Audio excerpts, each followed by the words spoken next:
States aren't waiting for the Trump administration on environmental protections. In recent months, Hawaii, New York, and California have moved to, even as the administration has resisted such restrictions. Michigan and New Jersey, Colorado and New Mexico have adopted new policies targeting greenhouse gas emissions from fossil fuel drilling and limiting where these operations can take place. And more than a dozen, the growing patchwork of regulations is creating uncertainty for American businesses as state lawmakers vie to change rules that, in past administrations, were more likely to be set at the federal level. At the end of the day, I think regulated entities want to know what the expectations are, said Wendy Higer-Bernas, an environmental health professor at Boston University. They'd prefer not. Local officials say the jumble of policies also threatens to create disparities, not only in obligations placed on businesses but also in the level of protections guarding human health in different communities. It is difficult to communicate to your customers that New Jersey or Minnesota or Vermont has evaluated the risk to their residents differently, and that one state places a lower value on protection of public health than another, Brian Steglitz, the water treatment manager for Ann Arbor, Michigan, said last week in testimony before a panel of the U.S. House Energy and Commerce Committee. Since President Trump took office, his administration has scaled back numerous environmental rules enacted under President Barack Obama and declined to impose federal limits on some contaminants and pesticides. The Trump administration. In an interview, EPA Administrator Andrew Wheeler said the federal government regularly works hand in hand with the states, which often are the more appropriate forum for litigating such environmental matters. For example, overall, we try to defer to the states as much as possible, Wheeler said, though he added that the administration would oppose state action that would interfere with national commerce or create uncertainties for consumers or for businesses. At the Interior Department, which controls industry access to vast swaths of public lands, spokeswoman Molly Block said in an email that the administration views its more business-friendly approach as a key contributor to the nation's vibrant economic growth under Trump.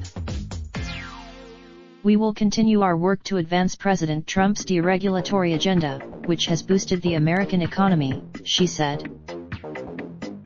In some states, especially those newly under Democratic control, the federal approach has created a vacuum that other officials have rushed to fill. For example, a lot of what you see in that executive order reflects a lack of action on the federal level, said Sarah Cottrell Probst, Secretary of the New Mexico Energy, Minerals, and Natural Resources Department. The state is feeling, in origin, government.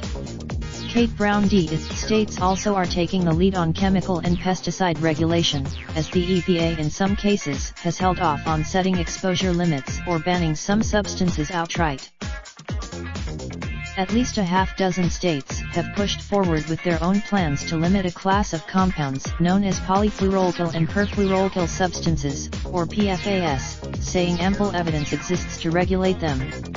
The lab-made long-term exposure has been associated with an array of health problems, including thyroid disease, weakened immunity, infertility, and certain cancers, though researchers continue to study the human health implications. Because PFAS, Catherine McCabe, an EPA veteran, is now the top environmental official in New Jersey, which has proposed one of the nation's most stringent standards for PFAS in drinking water.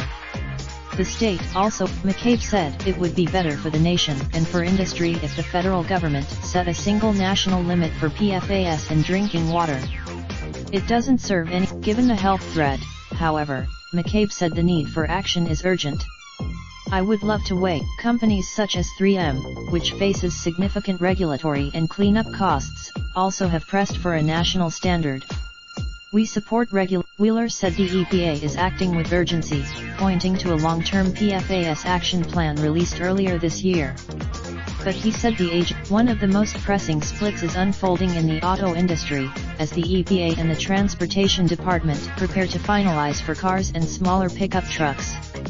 Last year, California, which has received federal waivers in the past to set its own rules, has pledged to press ahead with the tighter standards regardless of what the White House decides. 13 states automakers, who pressed Trump to revisit the mileage targets as soon as he took office, are pressing the two sides to reach a compromise rather than fracture the nation's car market. Two different standards. That's why there could be a stampede to buy popular larger vehicles in a neighboring state that follows the federal standard, Bergquist said. This is all new Colorado and New Mexico are in the midst of rewriting the rules for how the oil and gas industry operates, such as limits on greenhouse gas emissions from drilling operations. Colorado government. Jared Polis even as the Interior Department has relaxed an Obama-era rule limiting methane emissions from drilling operations, Colorado is tightening its methane standards. New Mexico, too, is drafting a new methane rule.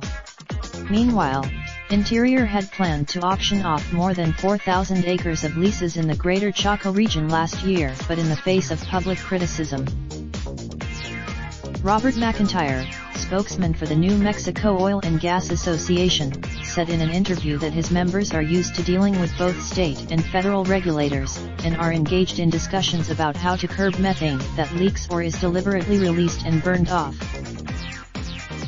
Across the board, every operator in New Mexico recognizes that limiting methane emissions while continuing growth is a top priority, McIntyre said, adding that EPA data show overall methane emissions dropping by 4% in the Permian Basin, which straddles New Mexico and Texas, even as production doubled between 2011 and 2017.